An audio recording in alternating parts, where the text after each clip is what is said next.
الفاتحة على هذه النية وعلى كل نية صالحة وإلى حضرة النبي محمد صلى الله عليه وسلم وعلى آله وصحبه وأزواجه وذريته خصوصا إلى كل من يدرس في هذا المسجد المسعى في هذه الحلقة الفجرية وخصوصا لمصنف هذا الكتاب للإمام جلالين المحلي السيوطي ثم لصاحب الهاشمي الإمام الصوي شاول الله لنا ولهم الفاتحة.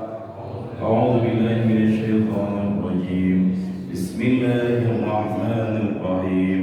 الحمد لله رب العالمين الرحمن الرحيم مالك يوم الدين إياك نعبد وإياك نستعين اهدنا الصراط المستقيم صراط الذين أنعمت عليهم غير المغضوب عليهم ولا الضالين آمين. Sebelum kita lanjut, barusan ada informasi guru kita Ustaz Dedi Munasibul Hadi. Saya menginfokan sedikit beliau sekitar pukul 11-an masuk ke rumah sakit dalam perawatan. Kabarnya beliau menderita stroke ringan.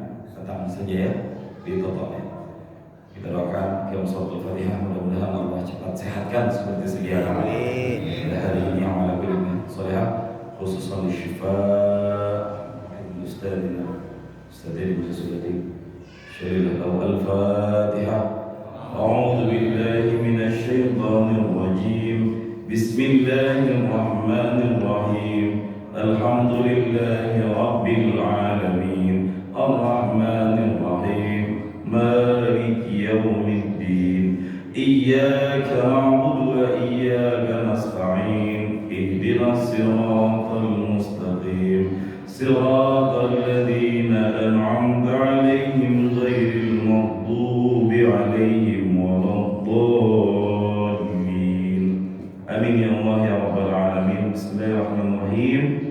Allahumma faqihna fid din wa 'allimna at-ta'wil. Qala Allah Ta'ala fi suratil Baqarah. Kita lanjutkan kembali, masih mengulang ayat ke-183 surat Al-Baqarah yang sudah kita bahas kemarin.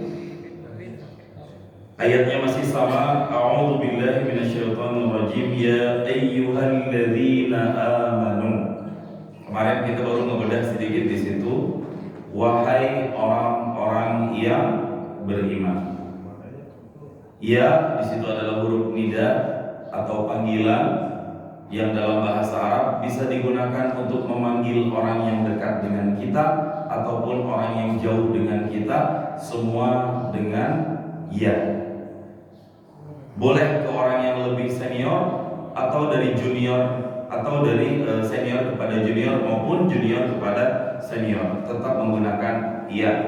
Dan ini juga berlaku di dalam doa-doa kita. Ketika kita memanggil Allah Subhanahu wa Ta'ala untuk menghadirkannya ke dalam hati kita, kita pun menggunakan ya, ya Allah, ya Rabb. Itu boleh. Meskipun Allah a'zamu kulli syai', maha dari segala-galanya, maha, tetap dengan ya. Nah, begitupun ketika Allah menyeru kepada kita pun menggunakan diksi ya ayyuhalladzina amanu. Berarti yang digugah pertama kalinya bukan orangnya dulu, tapi imannya dulu. Maka yang beriman kepada Allah Subhanahu wa Ta'ala tampil hadir untuk memenuhi salah satu panggilan kewajiban dari Allah, yakni ibadah puasa. Kutiba alaikumus shiyam. Kemarin kita sudah membahas makna asyam. Yang belum saya tekankan makna kutiba. Kutiba di dalam tafsir dijelaskan ay furidha, artinya difardukan, diwajibkan. Di Al-Quran wajib itu ada sekurang-kurangnya ada 4 indikator. Pertama, jika ayatnya jelas seperti ini dengan kalimat kutiba bermakna furidha, itu pertama bermakna wajib. Jadi kata-kata kataba itu maknanya banyak. Kalau kita pernah belajar bahasa Arab, taunya waktu kecil kataba itu nulis. Uktub, tulislah. Kitabah, tulisan. Kitabat, satu lembar-lembar atau beberapa kertas yang isinya tulisan-tulisan, itu disebut dengan kitab. Tapi makna lain, kitab juga bermakna kewajiban atau mewajibkan. Dalam ayat Inna sholata kanat 'alal mu'minina kitaban mawquta. Sesungguhnya sholat itu untuk orang-orang yang beriman adalah kitaban. Itu jangan diterjemahkan buku. Nah, tapi diterjemahkan kewajiban mawquta yang sudah ditentukan waktu-waktunya. Dua. Satu, kutiba, kataba, wajib.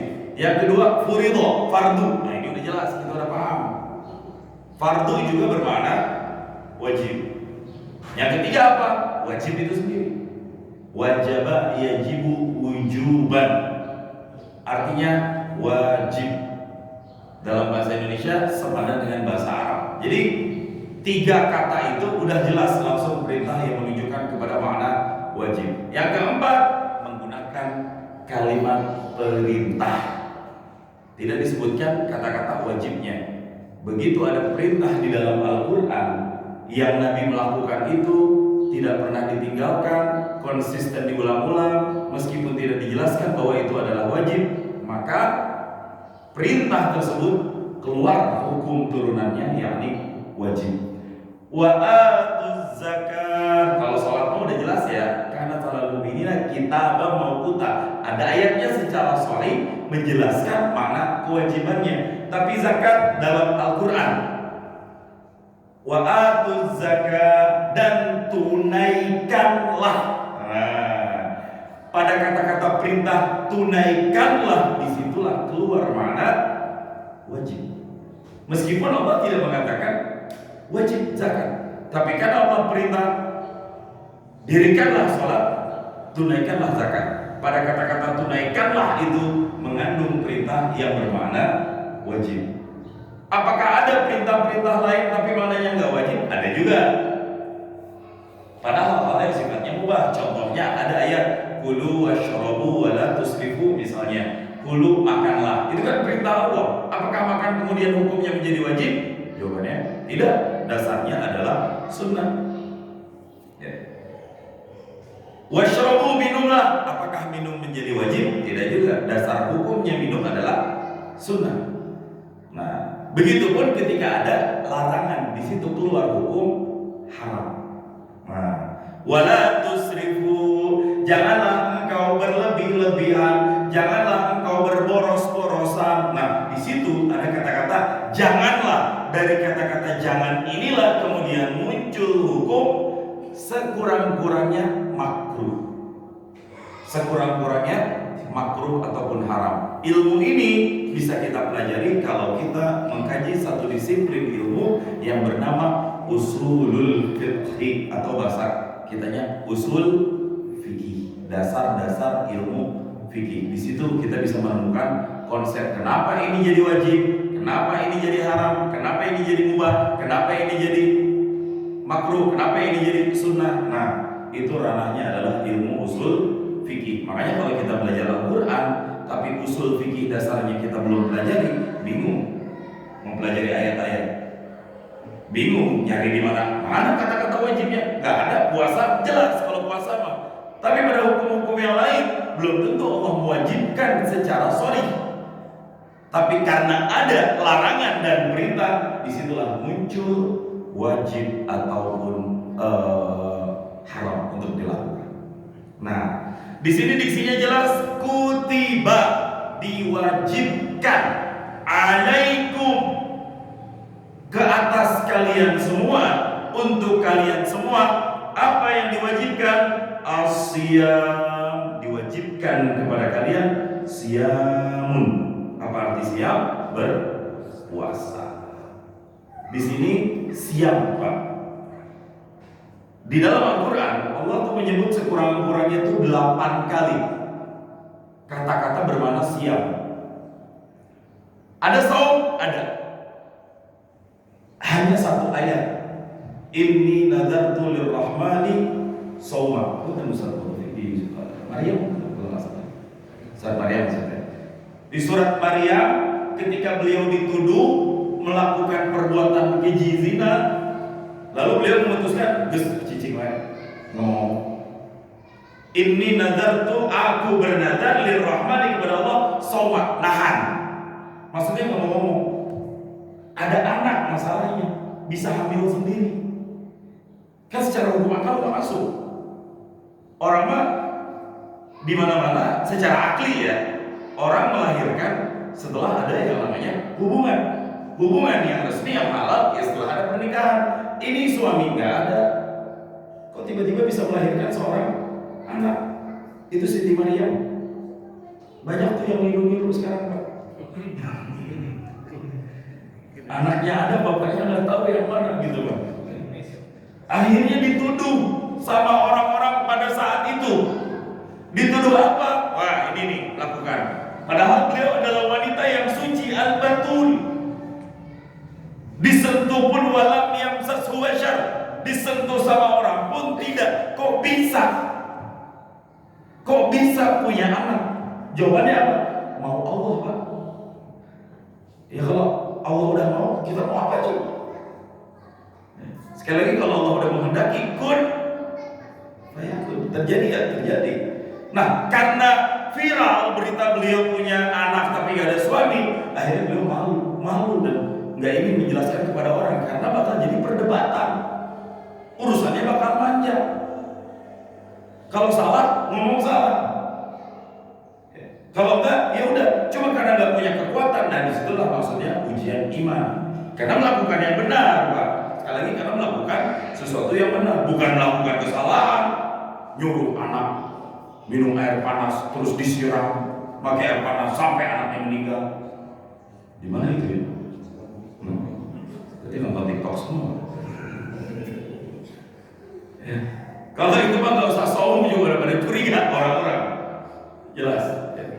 Ini seorang wanita yang suci dituduh, maka beliau bernadar kepada Allah sauma, nahan untuk tidak berbicara, lan ukalliman nas, nggak akan ngomong sama orang atau memposting atau memberikan klarifikasi apapun. Itu kode dari Allah. Lah terus ntar bagaimana untuk membuktikan kebenarannya? Apakah itu suatu tindakan yang artinya kita mendiamkan kesalahan? Bukankah ketika seseorang mengetahui ada sesuatu yang batil lalu dia diam dari kebatilan tersebut, dia disebut sebagai syaitan yang membisu? Jawabannya ya. Tapi yang menjadi pembukti nanti bukan Maryamnya, tapi siapa? Bayinya yang bicara. Itulah bayi pertama di dunia ini yang bisa ngomong. Kita punya anak bisa nggak ngomong waktu bayi? Kabur namanya. Itu mukjizat. Artinya ghairu ma'qul. Allah mau ngomong kita. Nah, sauma, maka diksinya bukan siap. Kalau sauma artinya masih umum, menahan. Apapun yang ditahan, sauma. Akan tetapi ketika sudah masuk al-siyam, turun ayat ini di bulan Sya'ban. Ya ayyuhalladzina amanu kutiba alaikumus siyam, diwajibkan atas kalian semuanya berpuasa dengan diksi as-siyam. Nah, di sini yang kita bahas kemarin di dalam tafsir, wastilahan al-imsaku, yang dimaksud dengan siam itu adalah al-imsak, nahan. Jadi imsak yang benar itu kapan, Pak? Jawabannya adalah waktu subuh. Itu imsak. Atau Pak Ustaz itu yang sebelum subuh. Nah, itu mah kode lampu kuning. Imsak versi itu bukan imsak versi kita, versi ngaji, tapi itu imsak versi budaya kita. Jaga-jaga, takutnya kita masih makan mie gacoan. Mie-nya panjang, ditelan di tengah, nyangkut. Allahu Akbar, Allahu Akbar. Pak Jenal udah mau memandangkan azan, mau dimasukin batal dianggap makan, mau dikeluarin batal dianggap muntah. Kan muntah dengan sengaja, Pak. Pokoknya ngeluarin makanan apapun dengan cara yang disengaja itu muntah. Ayo coba, nyangkut di tengah-tengah. Solusinya gimana, Pak Ustaz? Biarin sampai maghrib. Udah contoh gitu. Nah, itu fungsi imsak versi budaya. Udah stop. apalagi yang merokok. Masalahnya itu lagi enak-enaknya. Apalagi udah tinggal sedikit lagi, itu lagi nikmat-nikmatnya. Ini bagi yang para perokok. Ya. Saya enggak sekarang.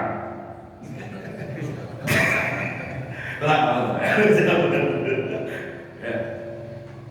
Imsak dalam versi istilahi justru dimulai ketika subuh. Ini imsak yang dimaksud dengan asyam, dengan maknanya yang luas. Yang udah kita bahas kemarin, imsak ini adalah al-imsaku an syahwatai, nahan dari dua syahwat. Nahan dari dua syahwat. Syahwat apa? Al-batni wal farji. Syahwat perut wal farji, dan yang di bawah perut. Intinya itu. Ya, dengan segala bahasa yang umum ini, definisi yang menurut saya paling keren dari yang pernah saya bahas.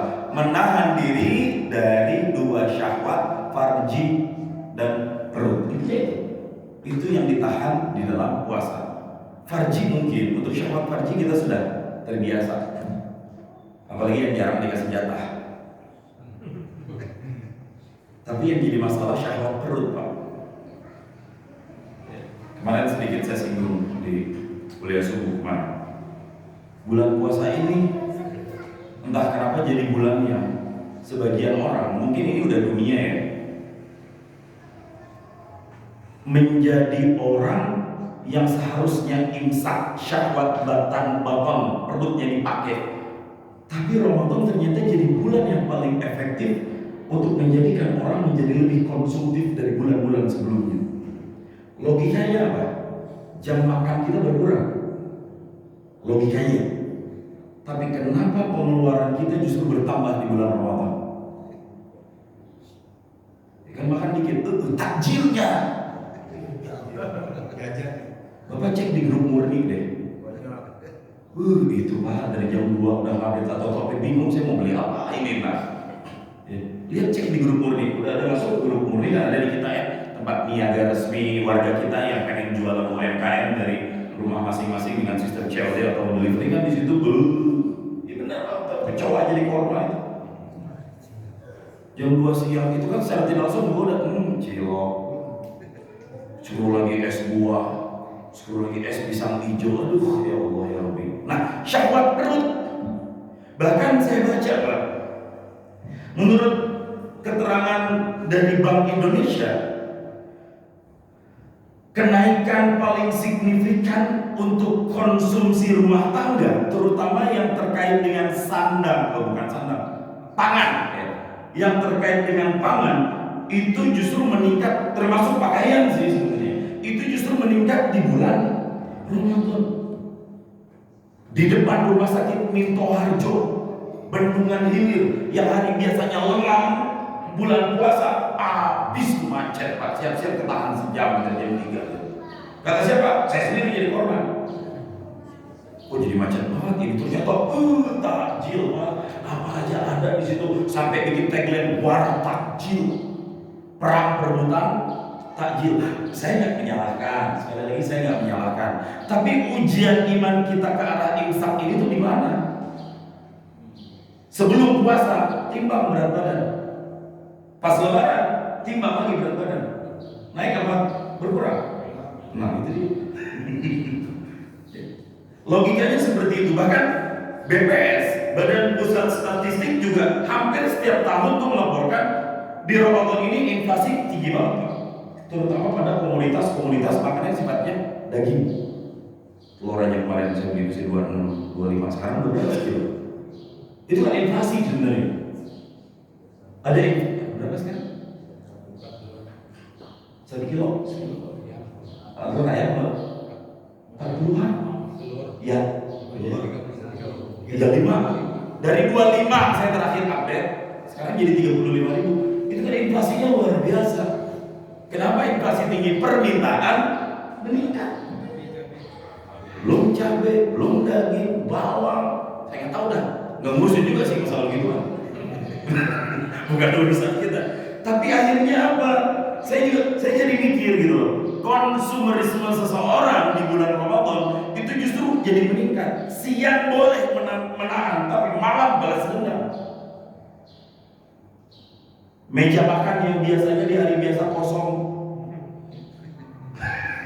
Bapak Bapak bisa melanjutkan kalimat saya dalam hati ya? Di bulan puasa apa yang nggak ada, Pak? Sekali lagi, ini bukan sesuatu yang salah. Makanannya nggak salah, jualannya nggak salah. Tapi yang saya maksud di sini perilaku konsumtivisme manusia justru lebih meningkat di bulan Ramadan. Yang harusnya kita al-imsak itu di situ. Syahwatail batan. Nih, saya lagi membedah definisi syahwat perut dulu gitu. Bukan sekedar kita menahan untuk tidak makan di siang harinya, tapi mencoba untuk belajar mempuasakan malamnya juga. Pesan dari Allah itu, uang yang kita miliki itu boleh kita belanjain, boleh kita belanjakan, tapi pada sesuatu yang sifatnya bisa produktif dan memproduktifkan orang lain. Maka ada satu instrumen hukum yang memaksa orang di bulan Ramadan untuk mengeluarkan sedekah sepelit-pelitnya kita nih ya. Di Ramadan ini kita dipaksa untuk mengeluarkan sejumlah uang minimal. Bentar bisa sekarang berapa aja kan? 45 ya, 45.000 rupiah dipaksa oleh Allah Subhanahu Wa Taala. Baik kau kaya, engkau miskin, keluarkan. Bagi siapa? Orang yang miskin lagi, orang yang fakir lagi. Itu yang harusnya ditingkatkan. Jadi mal dulu yang harus kita perhatikan sebelum mual. Oh Pak Ustaz, saya jarang ke mall dulu, tapi cewek setiap hari. Ya emang enak lah, lebih murah di online. Kita nggak capek keluar, tinggal transfer, datang. Saya juga hafal kok kurir-kurir kita siapa aja namanya. Enak belanja online itu, dan lebih murah justru daripada udah capek nyari. Belum tentu speknya sesuai. Kalau nggak sesuai tinggal retur. Akhirnya apa? Ini evaluasi tuh kita semuanya termasuk saya. Konsumtivisme kita di Ramadan ini kok jadi meningkat. Mana letak ujian iman syahwatai farjinya di situ? Ada restoran Pak Ustaz, alhamdulillah Pak Ustaz. Oh Ustaz, saya di Ramadan meningkat. Oh iya? Iya. Memang biasanya paling Pak Ustaz saya dapat keuntungan bersih ya. Setelah potong semua operasional sama bahan-bahan baku yang harus saya beli lagi, paling cuma ya bersih-bersih itu biasanya 200.000 sehari. Nah, terus kalau di Ramadan bisa naik sampai 500.000. Kok bisa? Berkah Ramadan Ustaz. Berkah Ramadan. Padahal itu hasil konsumerisme Ramadan. Karena gagal memaknai definisi al-imsak an syahwatil batan. Saya ya mungkin kita bisa lihat pola-polanya. Ini baru menyinggung soal makanan, belum soal pakaian. Dan lah oke kalau pakaian mungkin kita masih ada yang butuh. Saya tahu di antara kita ada yang nggak pernah beli baju sama sekali. Ramadan lah momennya ya, mungkin ada di antara kita, nggak masalah. Tapi kan yang diinginkan di dalam syariat itu, jika ada rezeki yang Allah berikan lebih kepada kita, sedekahkan untuk orang lain. Bapak yang punya penghasilan tetap detik ini, saya udah hitung di atas 247 juta, dan uang 247 juta itu mendem, nggak kecolek-colek sama sekali, nggak pernah diputar atau dipakai untuk kebutuhan sehari-hari, apalagi diberangkas. Maka Bapak harus hitung total semua asetnya kali 0 kali 2,5% itu yang harus dikeluarkan. Apakah itu harus ditunaikan di bulan Ramadan? Tidak. Tapi kalau Bapak memutuskan dan memilih untuk mengeluarkan zakat mal tersebut di bulan Ramadan, ada bonus pahala tambahan yang Allah kasih. Ya, insya Allah mudah-mudahan kita semua jadi muzaki. Ya. Sekali lagi kalau kita punya aset harta yang tidak dipakai, sekali lagi ya, kalau dipakai enggak. Mobil kita 300 juta, oke, tapi kan mobil dipakai masalahnya. Ini harta simpanan yang nggak kecolek-colek sama sekali, aset ya, yang nilainya udah lebih untuk harga logam emas antum ya. Saya udah hitung, udah kaliin 85 gram saya untuk nisab zakat, kurang lebih sekitar 247 juta atau ya 250 juta lah. Kalau kita punya saldo sebanyak itu yang gak kecolek-colek, gak keputar-putar, gak kepake-pake, atau ada putarannya, tapi harta kita udah 600 juta misalnya, tapi yang diyakinkan 300 juta tuh gak kecolek-colek. Jadi naik dari 500, 600, 500, 600, 600, 500, 601, 500, 602. Itu tuh objek zakat banget tuh gitu. Tinggal itu semuanya kali 0,025% atau 2,5%. Disitulah zakat yang harus kita keluarkan. Nah, pesan Ramadan tuh sebenarnya di situ. Ketika Allah berikan kepada kita sedikit kelebihan rezeki, maka gunakanlah untuk nyenengin orang lain. Memang konsumtif, tapi konsumtif tepat sasaran ke orang-orang yang benar-benar membutuhkan. Apa buktinya? Fidyah. Fidyah dasarnya di dalam Al-Quran, yutiqunahu, orang-orang yang udah nggak sanggup puasa, maka dia fidyah, harus mengeluarkan fidyah. Fidyahnya apa? Ta'amu miskin. Nanti kita akan bahas pas ayatnya ketemu di depan lagi ya. Ta'amu miskin, ngasih makanan untuk orang-orang yang miskin. Ngasih makanan, perintah di Al-Quran seperti itu. Namun para ulama mengkiaskan, boleh nanti dinilaikan ke rupiah atau dengan mata uang yang biasanya berlaku senilai harga makan yang layak dalam satu hari satu malam. Orang kira-kira makan berapa kebutuhannya. Nah, disitulah nanti kita akan rupiahkan. Jadi kesimpulannya, kutiba alaikumus siyam, diwajibkan kepada kalian semuanya untuk berpuasa. Artinya kita memang benar-benar dilatih untuk menahan diri dari segala sesuatu yang sifatnya konsumtif, yang sifatnya israf, yang sifatnya pemborosan, apalagi pada sesuatu yang sifatnya tidak bermanfaat sama sekali.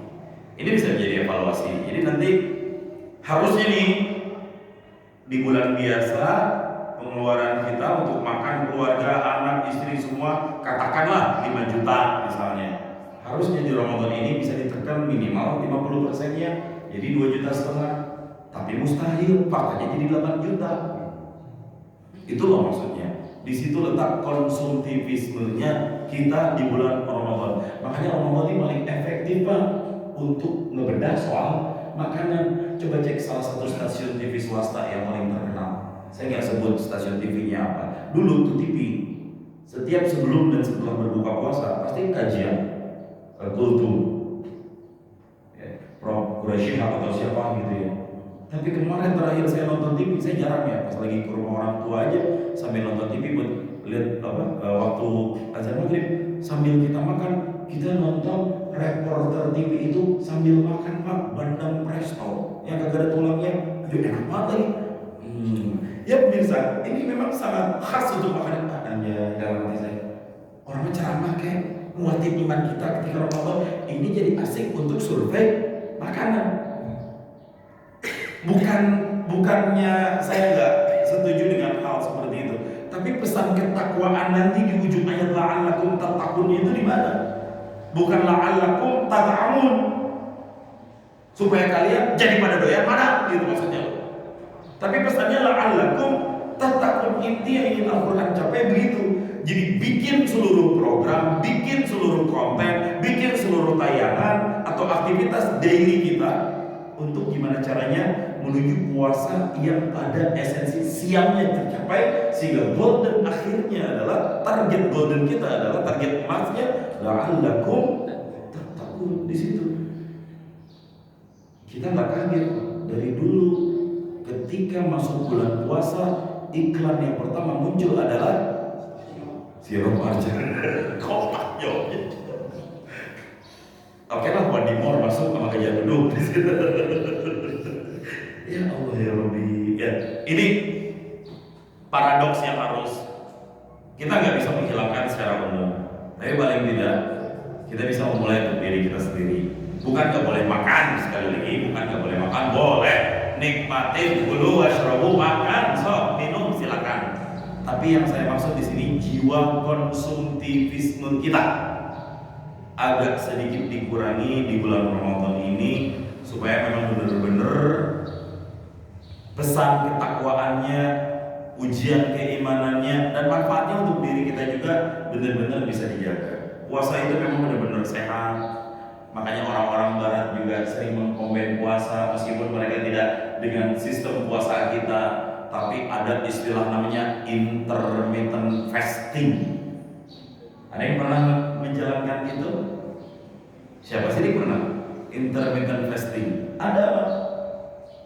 Jadi dia nggak makan pokoknya, tapi cuma minum. Lapar minum, aus minum. Puasa niat puasa secara siang enggak? Dia hanya tidak makan aja, dan itu efektif untuk nurunin berat badan, nurunin karbohidrat kita. Coba buka aja di Google intermittent fasting. Ada yang 7 hari sanggup kayak gitu. Ada yang 3 hari, hari keempat udah lemes gak kuat apa-apa lagi.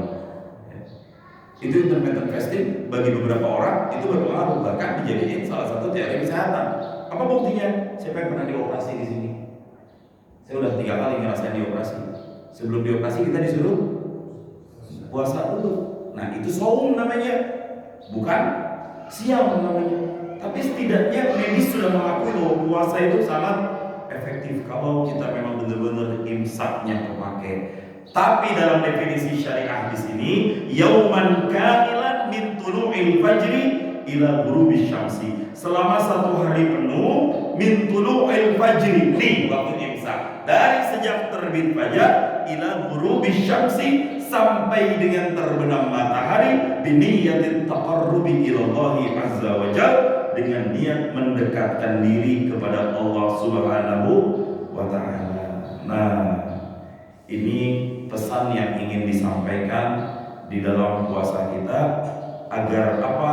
La'allakum tattaqunnya tercapai. Makanya puasa ini di dalam tafsir dijelaskan yukassir syahwata. Dia bisa mengendalikan syahwat kita. Orang kalau sudah lemas, lapar, syahwat itu akan berkurang secara otomatis. Gairah-gairah yang mengarah kepada syahwati sekalipun itu mubah, itu akan berkurang secara otomatis. Dalam salah satu hadis baginda Nabi SAW menjelaskan, ya ma'syarasy syabab, wahai sekalian pemuda, man istata'a minkumul ba'ah, barang siapa di antara kalian yang sudah sanggup untuk ba'ah. Ba'ah dalam bahasa Arab para ulama multi tafsir tuh. Ada yang mengatakan ba'ah itu adalah al-jima', ada yang mengatakan ba'ah itu adalah an-nikah, ada yang mengatakan ba'ah itu adalah takut jatuh kepada zina. Jika kalian sanggup untuk menunaikan ba'ahnya kalian, solusinya satu, pesan dari Nabi, falyatazawwaj, nikah. Nah, jadi bapak mau hayang kawin deui tapi sieun yang geus puasa. Sekali lagi kalau emang kita pengen kawin lagi tapi takut sama istri, puasa solusinya. Karena Nabi nyuruh itu untuk menekan syahwat kita. Buat para pemuda, sekali lagi, yang tidak sanggup atau belum bisa untuk buat para pemuda yang sudah siap untuk ba'ah, falyatazawwaj. Pesan Nabi, nikah segera. Ya, jangan ditunda-tunda. Bapak juga kalau punya anak, kalau udah minta kawin. Apalagi anak perempuan. Kalau nggak dikawinin masa takut dia kawin sendiri, Pak. Dan itu bahaya buat kita sebagai seorang wali. Ini kita bapak-bapak semua, kan anak laki-laki mah. Kalau laki-laki mah dia nggak akan jauh-jauh karena dia nggak menikahkan orang lain, dia menikahkan dirinya sendiri. Tapi yang jadi masalah kan anak perempuan, dia nggak bisa nikah kalau nggak ada kita. Posisi kita sebagai wali, beratnya punya anak perempuan tuh di situ. Ya. Pengorbanan seorang ayah double. Udah mah jadi wali, terus menikahkan anaknya, nggak ada kita, nggak sah. Falyatazawwaj, maka hendaklah dia menikah. Kenapa? Fa innahu aghaddu lil basar. Karena nikah itu bisa menundukkan pandangan yang sifatnya syahwati. Basar ya Pak, bukan nazar. Nazar itu melihat langsung kayak gini tuh nazar. Tapi basar itu pandangan dari mata hati. Artinya mata nggak melihat, jangan sampai hatinya ikut berhayal. Itu juga tidak diperbolehkan. Yang dimaksud ghadul basar, tundukkan pandangan, tundukkan khayalan, meski itu susah. Karena apa? Godaan laki-laki di mana? Mata. Godaan laki-laki mata. Tapi godaan wanita kantongnya. Itu aja udah. Kita susah untuk urusan menahan syahwat, itu semua dimulai dari mata. Makanya istri yang baik yang bisa memenuhi hak matanya suami. Jadi dia benar-benar melihat istri di rumah itu ratu, bukan hantu. Enak gitu. Doa yang sering diucapkan, Rabbana hablana min azwajina wa dzurriyyatina qurrata. Rabbana, apa sih artinya? Ya Allah, hablana, berikan untuk kami min azwajina, dari pasangan-pasangan kami, wa dzurriyyatina, dari keturunan-keturunan kami, apa? Qurrata a'yun, keteduhan pandangan mata.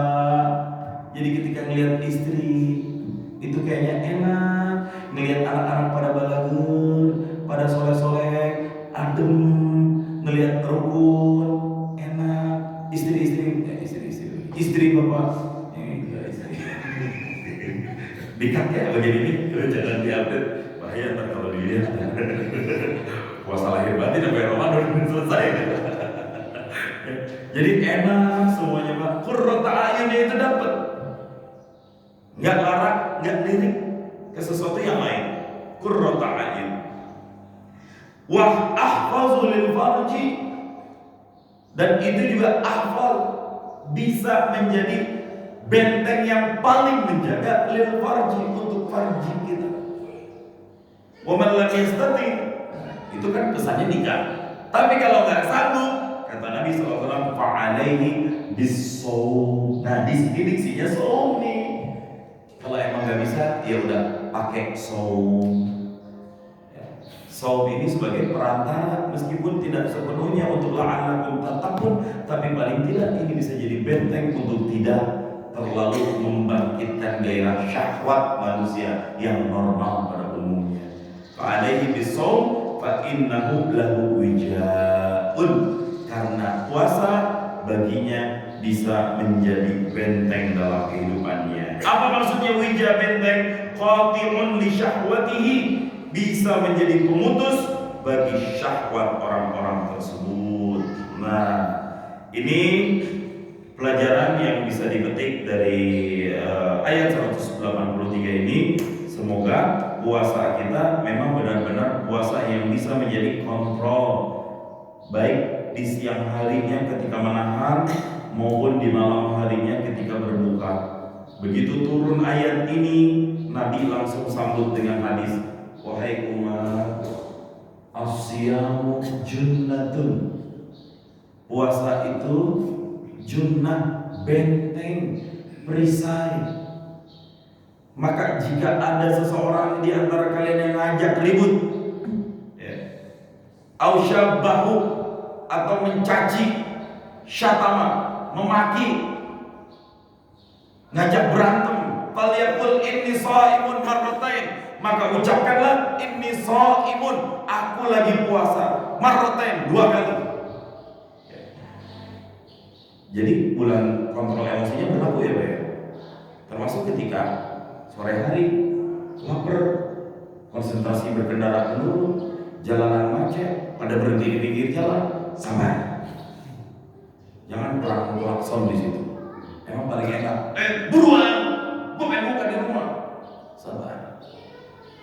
Itu pesannya di situ. Jadi junnahnya, perisainya, bentengnya benar-benar pakai buat kita. Dan nanti PR berikutnya setelah bulan Ramadan nih, ntar kan pasti banyak tuh acara halal bihalal di rumah, di kantor.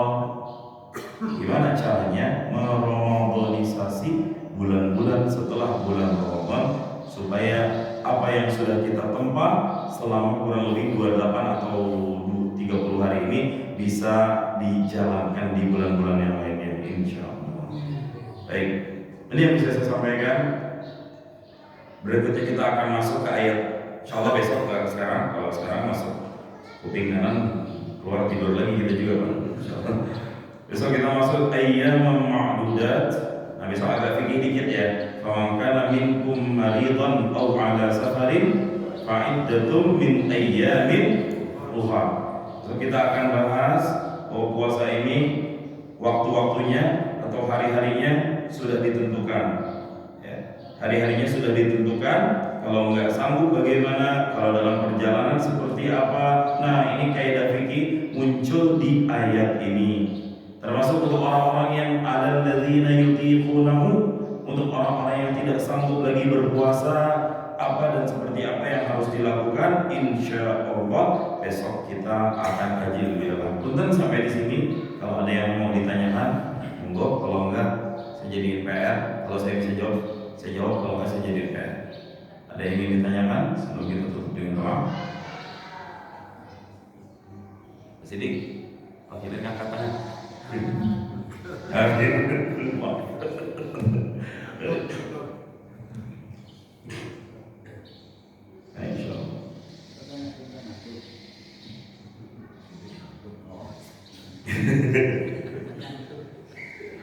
Baik, gak apa-apa sambil menunggu waktu syuruh. Baik, terima kasih. Mudah-mudahan ini jadi kajian yang bermakna buat kita. A'udzubillahi minasyaitonir Bismillahirrahmanirrahim. Alhamdulillahirabbil alamin, hamdan alamin, hamdan syakirin, hamdan yufi'u wa yukafi'u mazida. Ya Rabbana lakal hamdu wa lakal mulk wa lakal syukur kama yanbaghi li jalali wajhikal karim wa 'azimi sultanik. Allahumma shalli ala sayyidina Muhammad wa ala ali sayyidina Muhammad.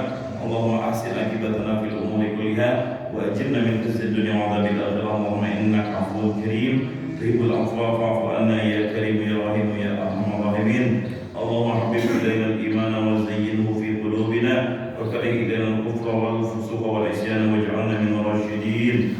Allahumma ighfir lana dhunubana wa liwalidina warhamhum kama rabbawna shighara. لجدنا ولأستاذنا ولمشايخنا ولمن أرحق علينا ولمن أحسن علينا ولمن أوصانا ووصيناه بدعاء. اللهم فقهنا في الدين وعلمنا تأويل. اللهم حبب إلينا الإيمان. اللهم إنا نسألك رضاك والجنة ونعوذ بك من سخطك والنار. اللهم إنك عفو كريم تحب العفو فاعف عنا يا رحيم يا رحيم يا أرحم الراحمين. ربنا آتنا في الدنيا حسنة وفي الآخرة حسنة وقنا عذاب النار. وصلى الله على سيدنا محمد وعلى آله وأصحابه وأزواجه وبارك وسلم. سبحان ربك رب العزة عما يصفون وسلام على المرسلين والحمد لله رب العالمين. Saya juga mengingatkan ya, mungkin ini masalah sosial yang ada disinggung di dalam grup ya, masalah ada hewan peliharaan Pak ya, yang agak sedikit mengganggu. Ini lagi jadi obrolan ya. Ya mudah-mudahan ini juga bisa menjadi PR bersama ya, karena ini nggak bisa diselesaikan oleh satu dua orang, supaya itu kesucian jalur kita melintas juga ke masjid gitu ya. Emang saya juga beberapa kali menemukan buk-buk tersebut, tapi kita nggak boleh panik, tetap kita nggak boleh berbuat yang tidak baik. Tetap harus diselesaikan secara sosial, diberesin. Cuma memang resikonya kalau kita digigit atau terkena basahannya, jadi itu nanti jadi najis mughalazah, najis berat. Kita harus bersihin dulu. Cuma untuk penyelesaiannya tetap harus dengan cara-cara yang baik. Kita sebagai umat muslim mungkin nanti tidak terlalu reaktif untuk menyinggung hal-hal yang sifatnya sara atau agama. Mungkin ada di antara saudara-saudara kita juga yang suka memelihara binatang tersebut. Sebenarnya nggak masalah kalau untuk ternak, kalau untuk menjaga dua ini, dan itu pun harus anjing yang udah terlatih. Terlatih itu kalau dilempar, kejar, suruh balik-balik, diem-diem gitu loh, nggak bertindak anarkis dan sebagainya. Ini perlu juga untuk diselesaikan, tapi sekaligus secara sosial dan baik-baik. Ya, selagi dia yang takut masuk rumah. Nah ini, karena kan Nabi juga kan tuh main malaikat Jibril kagak datang-datang, malaikat rahmat juga gak datang-datang. Ternyata pekerja datang, ada anak anjing kecil masuk ke rumah Nabi. Makanya Nabi ngomong, innal malaika, sesungguhnya malaikat rahmat, la tadkhulu baitan fihi kalbun wala suratun. Masuk ke satu rumah yang di dalamnya itu ada anjing dan juga rupa-rupa patung. Itu nggak mau masuk itu. Malaikat itu mah nggak ngaji. Ada untuk masuk kalau udah gitu aja mah. Ini malaikat rahmat maksud saya ya, yang biasa kasih rezeki ketenangan buat kita itu ya. Sekali lagi dengan cara yang baik. Terima kasih, jazakumullah. Wallahu a'lam bishawab. Wassalamualaikum warahmatullahi wabarakatuh.